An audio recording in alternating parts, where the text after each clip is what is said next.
Kim Chiu at Ate Lakam kaagad na nakiramay habang nasa ibang bansa pa si Kim at Paulo.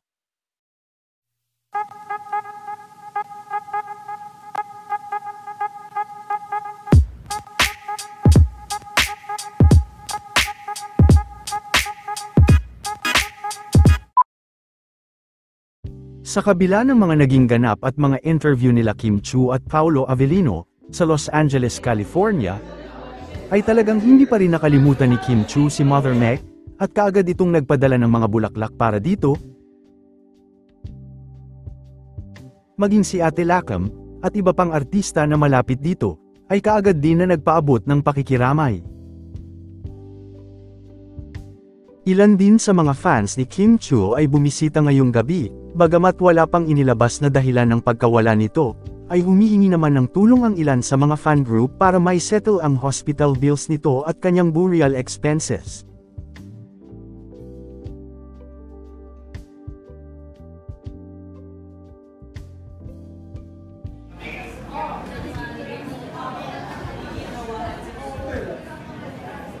Nakapagpadala na din ng bulaklak si Joshua Garcia.